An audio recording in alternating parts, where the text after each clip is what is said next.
And staying on that story, we've got the former mayor of the city of Johannesburg, Dr Mpho Phalatse. Dr. Phalatse, very good morning to you. Your reaction to this resignation?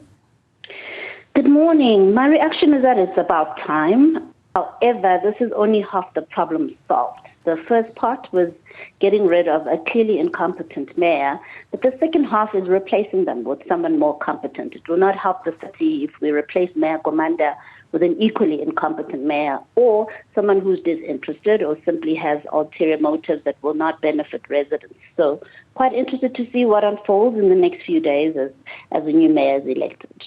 Yeah, just before we got on the line, we were speaking to the former Speaker of the City of Johannesburg, Colleen Makubelo. Of course, you know her very well. She was speaking about your tenure, saying, in fact, you know, you were qualified, you were competent and quite a good candidate to be the mayor of the City of Johannesburg.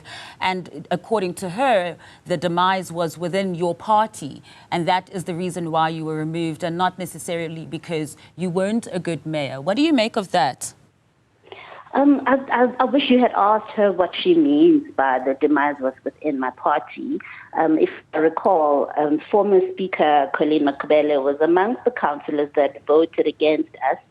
You'll recall they voted for the removal of Vasco da Gama, who was the then Speaker, and the agreement, my understanding at the time, was that the agreement was that she would then be made Speaker and she would assist with my ousting. So it's quite interesting that a year down the line, the story has changed. So unfortunately, I cannot comment on her comment.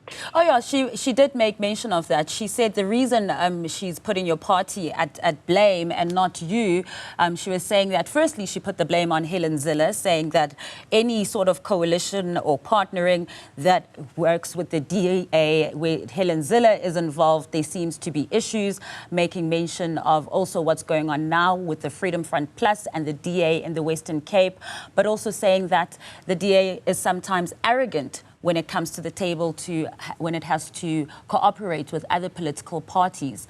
And that's what she meant by the demise of your tenure actually coming from your party not being able to play nice, more in particular Helen Zille, and not necessarily you being incompetent. Well, the matter between Colleen Makubele and Helen Zille is a long-standing matter. I've heard her accuse Helen of all sorts of things. I've heard Helen deny those allegations. I do think it's a matter between the two of them, and the two of them should answer to it. It is her opinion. It's her experience. I really cannot comment on that. I don't necessarily share her views. I've got my own views of what went wrong when I was mayor. Yeah. You're saying half the job is now done with this resignation as well. Who would you like to see? Because we do know that the ANC said they will field their own candidates. So it definitely will be somebody within the ANC. I don't know if you know many of those options that you'd be willing to say, you know, that would be a viable option that I'd be willing to see if that works out. Who are you hoping kind of rises up to the ranks here? That's a very interesting question, and I think we need to look at where Johannesburg is at the moment.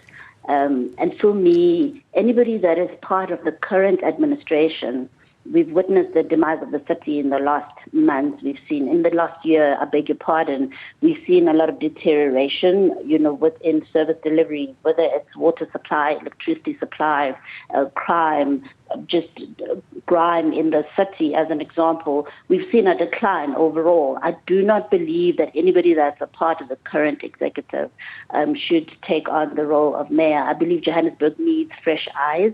I believe that it needs experienced hands, experience in leadership. I do believe the city needs a turnaround strategist, somebody who can really look at the problem, key pressing issues, come up with quick turnarounds and innovative solutions to very complex problems. We all know the problems of Johannesburg are almost insurmountable. You do need creativity. It can't be business as usual. You've got backlogs that the current budget cannot take care of. So you need to start thinking about how do we close those gaps? Do we bring in the private sector? You do we strengthen Triple P's, a Triple P approach? How do we deal with unfunded mandates? How do we relate with the National Treasury, as an example, to assist with streamlining finances within the city to focus on what is core and to local government, unlike what we're seeing at the moment, where a lot of our money is going to unfunded mandates, as an example. There are so many creative solutions that a leader or somebody in the position of mayor who's effectively the leader of the city would need to be able to employ. There's a need for re-engineering of systems. There's a need for culture change within the organization. And I believe that requires very specific skills. And I'm not necessarily certain that there's anybody now in the NC caucus that has those skills. Yeah, you speak that there's so many creative solutions that we could employ there, Dr. Phalatse. But I mean, just looking at the duration and the time that a mayor has been able to sit in that position, yourself included, they haven't been able to even complete their 5-year term. What are the repercussions of that when you aren't able to then finish what you started? And talking about those quick turnarounds then, are you able to even achieve them if you don't have a full 5 years or even 2 or 3 years?